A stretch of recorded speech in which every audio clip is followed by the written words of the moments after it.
नमस्कार मित्रांनो, स्वागत आहे तुम्हा सर्वांचं ज्ञानधारा या मराठी यूट्यूब चॅनलवर. तर आजच्या व्हिडिओमध्ये आपण नांदेड जीएमसीसाठी येणारी महत्त्वपूर्ण प्रश्न उत्तरे आपण आजच्या व्हिडिओच्या माध्यमातून पाहणार आहोत. सोबतच मित्रांनो, हे जे काही प्रश्न आपण या व्हिडिओच्या माध्यमातून घेणार आहोत, हे अगदी मोफत तुम्हाला PDF स्वरूपात टेलिग्राम चॅनलला उपलब्ध करून देत आहोत. त्यासाठी लिंक तुम्हाला डिस्क्रिप्शनमध्ये या ठिकाणी दिलेली आहे.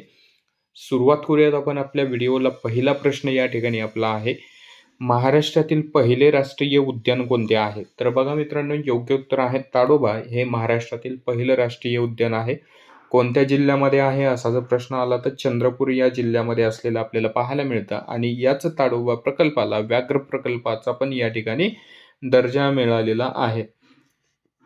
जर आपण पाहिलं तर व्याघ्र प्रकल्प, ताडोबा व्याघ्र प्रकल्प म्हणून पण सध्या प्रसिद्ध आहे किंवा याला दर्जा व्याघ्र प्रकल्पाचा या ताडोबा राष्ट्रीय उद्यानाला देण्यात आलेला आहे. असाही प्रश्न परीक्षेमध्ये येऊ शकतो की ताडोबा व्याघ्र प्रकल्प कोणत्या जिल्ह्यामध्ये आहे? तर त्याचं उत्तर तुम्ही चंद्रपूर असं देऊ शकता. चंद्रपूर या जिल्ह्यामध्ये हा जो काही ताडोबा व्याघ्र प्रकल्प आहे असलेलं पाहायला मिळतं आपल्याला. सोबतच हे राष्ट्रीय उद्यान जे आहे महाराष्ट्रातील पहिलं राष्ट्रीय उद्यान म्हणून पण ओळखलं जातं. तर हे महत्त्वाचं आहे, हे पण तुम्हाला लक्षात ठेवायचं आहे. त्याच्यानंतर मग महाराष्ट्रामध्ये असणारे एकूण व्याघ्र प्रकल्प किती आहेत? पहिला कोणता आहे? त्यामध्ये सर्वात मोठा व्याघ्र प्रकल्प कोणता आहे? सर्वात शेवटी जाहीर झालेला व्याघ्र प्रकल्प कोणता आहे? हे पण परीक्षेला जाण्याच्या अगोदर तुम्हाला पाहून जायचंय. राष्ट्रीय उद्यानाबद्दलची माहिती पाहायची आहे. एकूण किती राष्ट्रीय उद्याने आहेत? पहिला कोणता आहे? लहान कोणता आहे? मोठा कोणता आहे? सर्वात शेवटी तयार झालेला राष्ट्रीय उद्यान कोणतं आहे? हे पण तुम्हाला परीक्षेत जाण्या अगोदर पाहून जायचं आहे. त्यानंतर बघा, प्रश्न आपला पुढचा असणार आहे, नांदेड येथील जीएमसीचे नाव काय आहे किंवा जीएमसी विद्यालयाचं नाव काय आहे? तर योग्य उत्तर आहे डॉक्टर यशवंतराव चव्हाण शासकीय वैद्यकीय महाविद्यालय आणि रुग्णालय असं या महाविद्यालयाचं नाव असलेलं आपल्याला या ठिकाणी पाहायला मिळतं. तर मग हे जे नाव ठेवण्यात आलेलं आहे हे यशवंतराव चव्हाण यांच्या नावावर ठेवण्यात आलेलं आहे. मग यशवंतराव चव्हाण हे महाराष्ट्राचे पहिले मुख्यमंत्री म्हणून कार्यरत होते. महाराष्ट्राचे पहिले मुख्यमंत्री म्हणून कार्यरत होते. त्यानंतर यशवंतराव चव्हाण यांची जर समाधी तुम्हाला विचारलं कुठे आहे, तर यांची समाधी कराड या ठिकाणी आहे. प्रीती संगम असं त्यांच्या समाधीचं नाव आहे. तर हे पण तुम्हाला माहिती असणं आवश्यक आहे. प्रश्न याच्यावर पण तुम्हाला विचारला जाऊ शकतो. त्याच्या रिलेटेड प्रश्न तुम्हाला परीक्षेमध्ये विचारला जाऊ शकतो. त्याच्यानंतर मित्रांनो, प्रश्न पुढचा बघणार आहोत आपण. महाराष्ट्र शासनाने कोणत्या साली सामाजिक वनीकरण विभागाची निर्मिती केली? योग्य उत्तर आहे 1882 साली सामाजिक वनीकरण विभागाची निर्मिती ही महाराष्ट्र शासनाकडून या ठिकाणी करण्यात आलेली होती. त्याच्यानंतर प्रश्न क्रमांक पुढचा आहे, पंतप्रधान पदासाठी किमान वयोमर्यादा किती असते? तर 29 वर्ष वय असणं तुमचं आवश्यक आहे पंतप्रधान पदासाठी. त्याच्यानंतर मित्रांनो, सध्याचे भारताचे पंतप्रधान कोण आहेत? त्यानंतर राष्ट्रपती कोण आहेत? उपराष्ट्रपती कोण आहेत? आज जो आपण व्हिडिओ बनवत आहोत, आपण व्हिडिओ जो बनवत आहोत 24 तारखेला व्हिडिओ बनवत आहोत आणि 2 दिवसापूर्वी उपराष्ट्रपती यांनी राजीनामा दिलेला आहे. मग यांच्यावर प्रश्न तुम्हाला विचारला जाऊ शकतो की उपराष्ट्रपती जगदीप धनखड यांनी कधी राजीनामा दिला?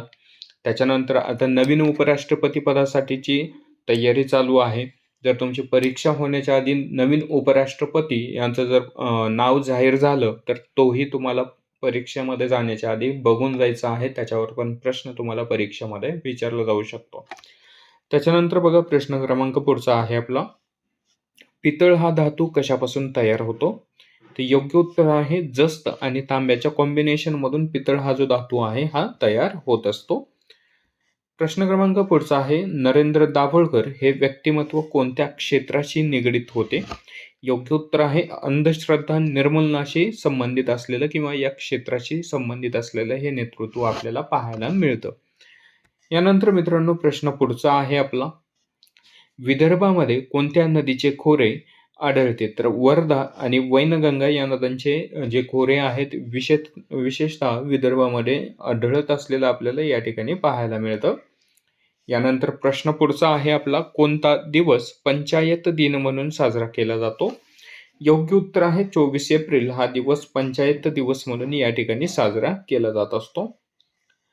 प्रश्न क्रमांक पुढचा आहे आपला, जागतिक अपंग दिन कोणत्या दिवशी साजरा केला जातो? तर योग्य उत्तर आहे 3 डिसेंबर या दिवशी जागतिक अपंग दिन साजरा केला जातो. प्रश्न क्रमांक पुढचा आहे आपला, भारतातील राज्यघटनेचे कलम 25 कशाशी संबंधित आहे? बघा, सामान्य ज्ञान हा जो विषय आहे खूप मोठा विषय आहे. तुम्हाला कुठल्याही विषयावर आधारित प्रश्न परीक्षामध्ये विचारले जाऊ शकतात. मग ते राज्यघटना असेल, मग त्यामध्ये पंचायत राज विषय असेल, त्यामध्ये अर्थशास्त्र असेल, भूगोल असेल, इतिहास असेल, विज्ञान असेल, अशा कुठल्याही विषयावर आधारित प्रश्न तुम्हाला विचारले जाऊ शकतात. त्याच्यामुळे प्रत्येक प्रश्न आपल्याला माहिती असणं आवश्यक आहे. तुमची जी परीक्षेची काठिण्य पातळी आहे 10वीच्या लेव्हलची आहे, तर त्या लेव्हलचेच प्रश्न तुम्हाला विचारले जातील. परंतु कुठल्या विषयावर किती प्रश्न येतील हे आपण सांगू शकत नाही. त्याच्यामुळे जाण्याच्या अगोदर व्यवस्थित अभ्यास करून जायचं आहे परीक्षेला जाण्या अगोदर आपल्याला. यामध्ये बघा, प्रश्नामध्ये कलम 25 कशाशी संबंधित आहे असं विचारण्यात आलंय. तर धर्म आणि स्वातंत्र्याचा अधिकार याच्यामध्ये देण्यात आलेला आहे. मूलभूत अधिकाराशी संबंधित असलेलं हे कलम आपल्याला या ठिकाणी पाहायला मिळतं. यानंतर प्रश्न क्रमांक पुढचा आहे आपला, सुरजागड लोहगान कोणत्या जिल्ह्यामध्ये आहे? योग्य उत्तर आहे गडचिरोली या जिल्ह्यामध्ये असलेली आपल्याला पाहायला मिळते. प्रश्न क्रमांक पुढचा आहे आपला, झुलन गोस्वामी कोणत्या खेळाडू आहे किंवा कोणत्या खेळाशी संबंधित आहेत? तर क्रिकेट या खेळाशी संबंधित आहेत, गोलंदाजीशी संबंधित आहेत, गोलंदाज आहेत या. नुकतंच यांनी निवृत्ती घेतलेली आहे, त्याच्यामुळे हा प्रश्न तुम्हाला इथं विचारलेला आहे. त्याच्यानंतर बघा, प्रश्न क्रमांक पुढचा असणार आहे, भारतीय राज्यघटनेचे कलम राष्ट्रपतींच्या अध्यक्षाशी संबंधित आहे. कोणते कलम राष्ट्रपतींच्या अध्यादेशाशी संबंधित आहे? अध्यादेशाशी संबंधित आहे. तर कलम 123 हे राष्ट्रपतीच्या अध्यादेशाशी संबंधित असलेलं आपल्याला पाहायला मिळतं. यानंतर मित्रांनो, प्रश्न पुढचा असणार आहे, रंगाचे ज्ञान होण्यासाठी मानवी डोळ्यातील कोणत्या पेशी उपयुक्त ठरतात? तर शंकुपेशी उपयुक्त ठरतात रंग ओळखण्यासाठी किंवा रंगाचे ज्ञान होण्यासाठी. प्रश्न क्रमांक पुढचा आहे आपला, कोणता दिवस आंतरराष्ट्रीय चिमणी दिन म्हणून पाळण्यात येतो? तर 20 मार्च हा दिवस आंतरराष्ट्रीय चिमणी दिन म्हणून या ठिकाणी पाळण्यात येतो. तर तुम्हाला जून जुलै आणि त्याच्यानंतर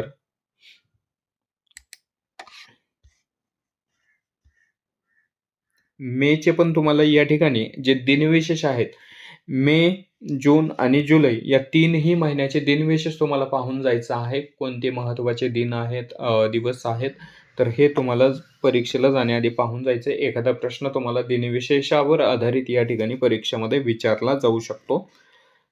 त्यानंतर प्रश्न पुढचा बघणार आहोत आपण, स्वयंचलित वाहनातून कोणता विषारी वायू बाहेर पडतो? तर कार्बन मोनॉक्साईड हा जो विषारी वायू आहे तो वाहनांमधून बाहेर पडत असलेला पाहायला मिळतो.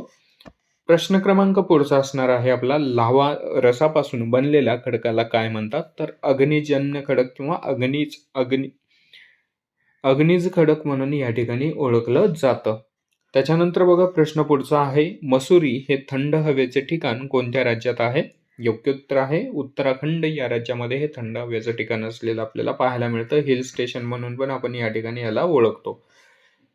यानंतर मित्रांनो, प्रश्न पुढचा असणार आहे, जागतिक व्यापार संघटनेचं मुख्यालय कोठे आहे? योग्य उत्तर आहे जिनिव्हा या ठिकाणी जागतिक व्यापार संघटनेचं मुख्यालय आहे. त्याच्यानंतर बघा, नुकतंच ब्रिक्सची या ठिकाणी परिषद पार पडलेली आहे. तर ब्रिक्सचे मुख्यालय कोठे आहे? यावर्षीची ब्रिक्सची तुमची जी परिषद होती, ही परिषद कोणत्या देशामध्ये भरवण्यात आली होती? याच्यावर पण प्रश्न तुम्हाला विचारले जाते.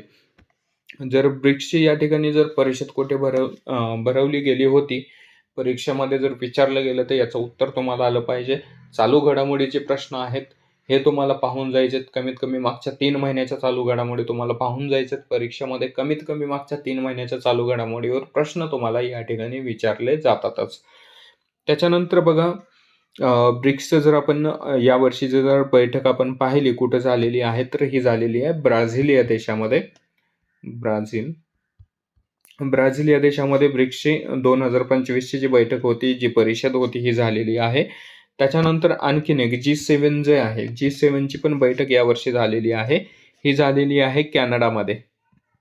कॅनडा या देशामध्ये. हे बघा चालू घडामोडीचे प्रश्न आहेत मित्रांनो. चालू घडामोडीच्या व्हिडिओमध्ये आपण कव्हर केलेलेच आहेत, पण तरीही तुम्हाला इथं परत एकदा सांगत आहे. G7ची परिषद झालेली आहे कॅनडा या देशामध्ये. कॅनडा या देशानं G7च्या बैठकीला भारताला अतिथी देश म्हणून या ठिकाणी बोलवलेलं होतं. ते इन्व्हिटेशन दिलं होतं. तर भारत पण या देशाच्या G7च्या बैठकीला या ठिकाणी उपस्थित राहिला होता.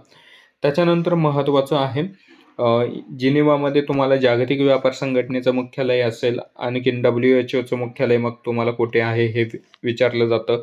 ही झाली व्यापार संघटना. WHOचं तुम्हाला महत्त्वाचं आहे. याला तुम्ही IMPमध्ये पण ठेवू शकता की WHO वर्ल्ड हेल्थ ऑर्गनायझेशन म्हणून याला ओळखलं जातं. तर WHOचं मुख्यालय कुठे कॉमेंटमध्ये सांगा तुम्ही सर्वांनी. माहिती जर असेल तुम्हाला तर कॉमेंटमध्ये ते सांगा.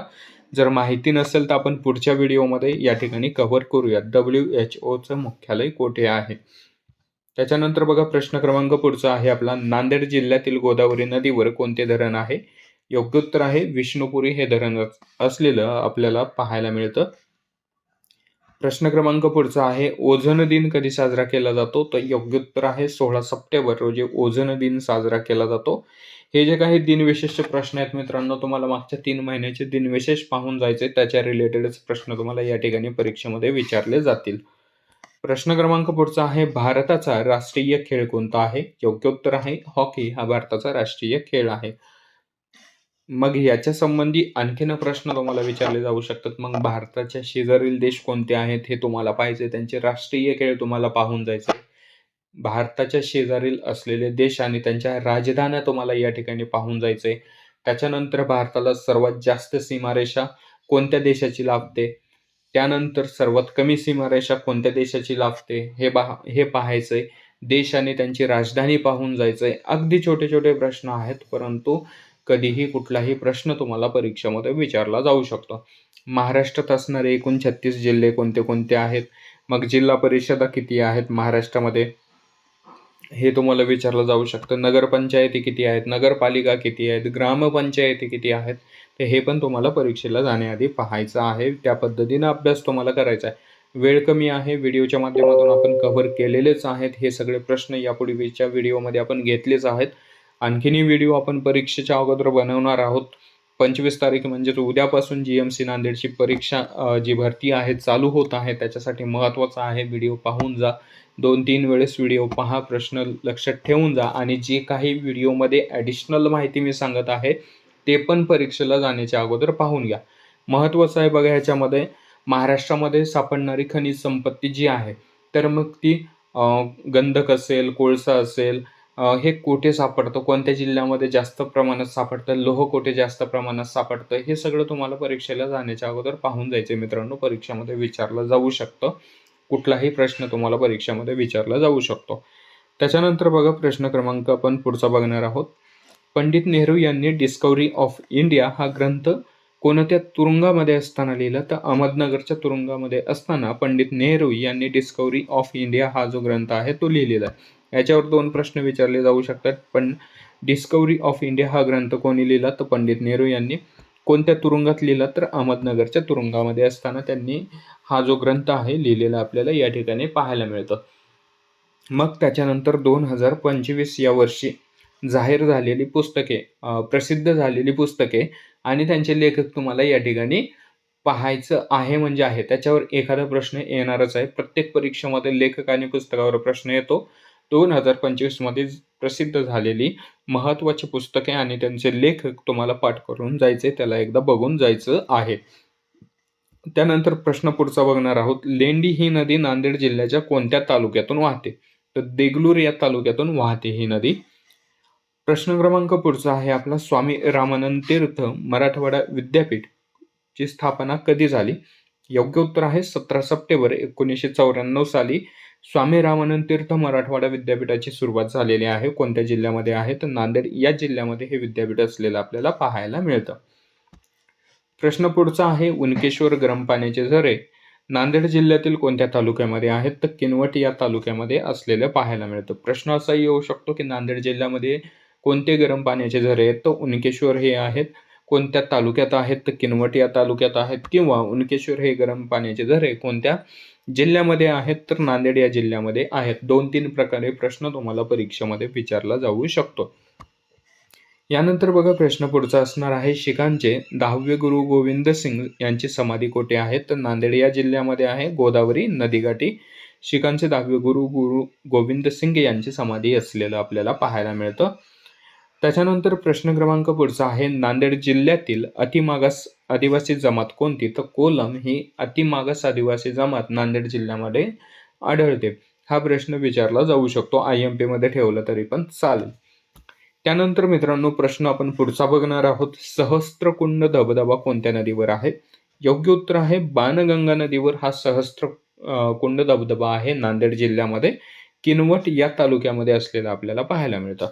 मग त्याच्यानंतर आणखीन एक महत्त्वाचा या ठिकाणी मुद्दा दिलेला आहे की यवतमाळ जिल्ह्यामध्ये पैनगंगा नदीवरही सहस्त्रकुंड धबधबा आढळतो. तर बघा हे महत्त्वाचं आहे, कारण काही विद्यार्थ्यांना कन्फ्यूज होऊ शकतं की हा जो पैनगंगा नदीवर पण सहस्त्रकुंड धबधबा आहे आणि नांदेड जिल्ह्यामध्ये बाणगंगा नदीवर पण हा धबधबा असलेला आपल्याला पाहायला मिळतं. त्याच्यानंतर प्रश्न पुढचा आहे, राज्यातील देवीच्या 3.5 पीठांपैकी एक असलेले नांदेड जिल्ह्यातील मातेचे मंदिर कोणते? तर बघा महाराष्ट्रामध्ये एकूण 3.5 पीठे म्हणून या ठिकाणी देवींची पीठे असलेलं आपल्याला या ठिकाणी पाहायला मिळतं. मग त्याच्यापैकी एक नांदेड जिल्ह्यामध्ये आहे. तर ते कोणतं ठिकाण आहे? तर रेणुकामाता हे मंदिर नांदेड जिल्ह्यामध्ये असलेलं आपल्याला पाहायला मिळतं. कोणत्या ठिकाणी किंवा कोणत्या तालुक्यात आहे?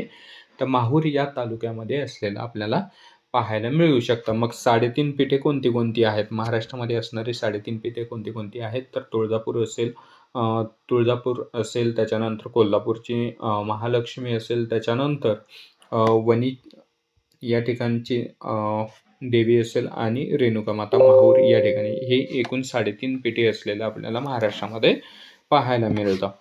त्याच्यानंतर महाराष्ट्रामध्ये प्रसिद्ध असणारे जे काही देवस्थानं आहेत त्याच्याबद्दलची माहिती तुम्हाला असणं आवश्यक आहे. अष्टविनायक महाराष्ट्रामध्ये कुठे कुठे आहेत? पुणे जिल्ह्यामध्ये एकूण 5 अष्टविनायक आहेत. ते कोणते आहेत? हे तुम्हाला परीक्षेला जाण्याआधी पाहून जायचे. त्याच्यानंतर महाराष्ट्रामध्ये असणारे ज्योतिर्लिंगे कोणती कोणती आहेत ते तुम्हाला परीक्षेमध्ये जाण्याच्या आधी पाहून जायचं आहे. त्यानंतर मित्रांनो प्रश्न आपण पुढचा बघणार आहोत, नांदेड जिल्ह्यात गोदावरी नदीवर राज्यातील सर्वात मोठी उपसा सिंचन योजना कोणती आहे? तर विष्णुपुरी प्रकल्प जो आहे तो नांदेड जिल्ह्यामध्ये गोदावरी नदीवर असलेला एक खूप मोठा उपसा सिंचन प्रकल्प असलेला किंवा योजना असलेलं या ठिकाणी आपण पाहू शकतो. तर मग बघा प्रश्न पुढचा त्याच्या रिलेटेडच आहे की विष्णुपुरी प्रकल्पातील जलाशयाचे नाव काय आहे? तर शंकर सागर जलाशय या नावाने या विष्णुपुरी प्रकल्पातील जलाशयाला ओळखलं जातं किंवा या जलाशयाचं नाव आहे असं आपण या ठिकाणी म्हणू शकतो. त्यानंतर बघा प्रश्न क्रमांक पुढचा आहे, नांदेड जिल्ह्यातून वाहणाऱ्या मन्यार नदीवर मन्यार धरण कोणत्या ठिकाणी आहे? योग्य उत्तर आहे बारुळ या ठिकाणी आहे, कंधार या तालुक्यामध्ये. आता याच मन्यार नदीला अशा प्रकारेही उच्चार केला जातो किंवा लिहिलं जातं, मनार अशा प्रकारेही उच्चार केला जातो. त्याला कन्फ्यूज होऊ नका, एकच आहे हे दोन्ही. मन्यार नदीवर मन्यार धरण कोणत्या ठिकाणी आहे? तर बारुळ या ठिकाणी कंधार तालुक्यामध्ये असलेलं पाहायला मिळतं. त्याच्यानंतर प्रश्न क्रमांक पुढचा आहे, नांदेड जिल्ह्यातून वाहणाऱ्या प्रमुख नद्या कोणत्या आहेत? योग्य उत्तर आहे गोदावरी, मांजरा, मन्यार, लेंडी, आसना, सीता आणि पैनगंगा या प्रमुख नद्या नांदेड जिल्ह्यातून वाहत असलेलं आपल्याला पाहायला मिळतं. त्यानंतर मग प्रश्न क्रमांक पुढचा आहे, नांदेड जिल्ह्यात एकूण किती तालुके आहेत? योग्य उत्तर आहे एकूण 16 तालुके आहेत. मग ती कोणती कोणती? तर नांदेड, अर्धापूर, भोकर, मुदतखेड, त्यानंतर लोहा, कंधार, किनवट, हदगाव, हिमायतनगर, धर्माबाद, नायगाव, उमरी, बिलोली, मुखेड आणि माहूर अशी एकूण 16 तालुके नांदेड जिल्ह्यामध्ये असलेलं पाहायला मिळतं.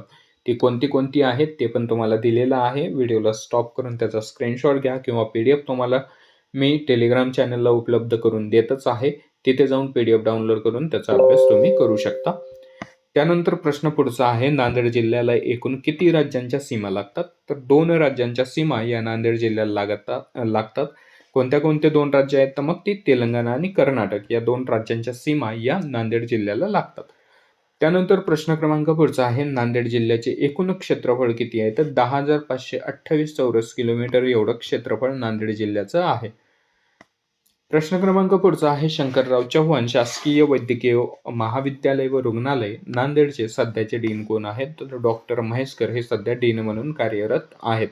तर हे जो प्रश्न आहे मित्रांनो, हे तुम्हाला परत एकदा चेक करायचे, कदाचित याच्यामध्ये चेंजेस पण असू शकतात. परीक्षेला जाण्याआधी बघून जावा की सध्याचे डीन कोण आहेत हे तुम्ही स्वतः बघून जावा, कारण याचं कन्फ्युजन आहे थोडंसं. सध्या जसं माझ्याकडे माहिती आहे त्याच्यानुसार डॉक्टर म्हैसकर आहेत, परंतु याच्यामध्ये काही चेंजेस असतील तर ते तुम्हाला परीक्षेला जाण्याआधी पाहून जायचं आहे. प्रश्न क्रमांक पुढचा आहे, शंकरराव चव्हाण शासकीय वैद्यकीय महाविद्यालय व रुग्णालयाचा कॅम्पस किती एकरमध्ये पसरलेला आहे? ते एकूण 155 एकरमध्ये हा कॅम्पस जो आहे तो पसरलेला आहे. आणि जर आपण पाहिलं मित्रांनो तर 47 हेक्टर एवढ्या जागेमध्ये हा कॅम्पस जो आहे तो पसरलेला आहे. यानंतर प्रश्न क्रमांक पुढचा आहे आपला, शंकरराव चव्हाण शासकीय वैद्यकीय महाविद्यालय व रुग्णालय स्थापना कधी झाली? तर योग्य उत्तर आहे 1988 साली स्थापना झालेली आपल्याला पाहायला मिळते या विद्यालयाची. आणि याला शंकरराव चव्हाण जे की महाराष्ट्राचे पहिले मुख्यमंत्री होते यांचं नावही या ठिकाणी देण्यात आलेलं होतं. आणि आजचा आपला शेवटचा प्रश्न आहे, शंकरराव चव्हाण शासकीय वैद्यकीय महाविद्यालय व रुग्णालय शहरातील विष्णुपुरी परिसरामध्ये कधी हस्तांतरित करण्यात आलं? बघा मित्रांनो, ज्यावेळेस हे रुग्णालय स्थापन करण्यात आलं त्यावेळेस शहरामध्ये होतं. त्याच्यानंतर 2015 मध्ये हे जे रुग्णालय आहे विष्णुपुरी या ठिकाणी हस्तांतरित करण्यात आलं किंवा स्थानांतरित करण्यात आलं असंही आपण या ठिकाणी म्हणू शकतो. तर हे पण विचारलं जाऊ शकतं, कारण GMC रिलेटेड तुम्हाला कुठलाही प्रश्न परीक्षेमध्ये विचारला जाऊ शकतो. शक्यतो आपण प्रयत्न केलेला आहे की या व्हिडिओमध्ये नांदेड जिल्ह्यामधील महत्त्वाची माहिती तुम्हाला देण्यात यावी, जेणेकरून GS मध्ये तुम्हाला नांदेड जिल्हा किंवा GMC विषयी काहीही प्रश्न आला तर तो सुटला पाहिजे. तर याच्यामध्ये बघा, आजच्या व्हिडिओमध्ये जे पण काही माहिती आपण कव्हर केलेली आहे याच्यापैकी बरेचसे प्रश्न तुम्हाला परीक्षेमध्ये येतील ते आपण नक्कीच सांगू शकतो. आणि मित्रांनो, ज्यांचा कोणाचा उद्या 25 तारखेपासून पेपर चालू होत आहेत नांदेड GMCचे, ज्यांच्या कोणाचे पेपर्स आहेत, ज्यांनी फॉर्म भरलेला आहे, तुम्हा सर्वांना शुभेच्छा येणार आहे तुमच्या परीक्षेसाठी.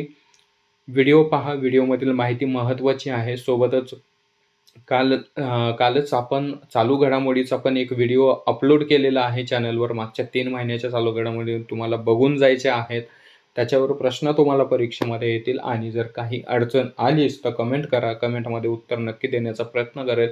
सोबतच टेलिग्राम चॅनलला जॉईन व्हा. तिथं तुम्ही सांगू शकता, कुठलीही अडचण असेल तर त्या ठिकाणी आपण बोलू शकता. तिथं नक्कीच तुमची जी अडचण आहे दूर करण्याचा प्रयत्न आपण या ठिकाणी करणार आहोत. परीक्षेविषयी, एक्झामविषयी कुठलीही काही माहिती हवी असेल तर नक्कीच तुम्ही कमेंट करा किंवा टेलिग्राम चॅनलला मेसेज करा. चला, तर माहिती आवडली असेल तर व्हिडिओला लाईक करा, चॅनलला सबस्क्राईब करा, सोबतच बेल आयकॉनला क्लिक करा, जेणेकरून अशीच येणारी महत्त्वपूर्ण माहिती तुमच्यापर्यंत लवकरात लवकर पोहोचेल. सोबतच 26 तारखेला ज्या विद्यार्थ्यांचा पेपर आहे त्यांच्यासाठी महत्त्वाची सूचना आहे की 25 तारखेला जे पण काही पेपर होणार आहेत त्यामधले प्रश्न आपण लगेच 25 तारखेला लगेच संध्याकाळी तुम्हाला त्याचा व्हिडिओ मिळून जाईल, झालेल्या पेपर्सचा, झालेल्या प्रश्नांचा, आणि त्याच्यानुसार मग कुठले कुठले प्रश्न तुम्हाला ॲनालिसिस करून परीक्षेमध्ये येऊ शकतात त्याचा एक व्हिडिओ आपण टाकणार आहोत. त्यामुळे चॅनलला कनेक्ट राहा. तर मग मित्रांनो, भेटूयात पुढच्या व्हिडिओमध्ये. तोपर्यंत सर्वांना धन्यवाद. जय हिंद, जय महाराष्ट्र.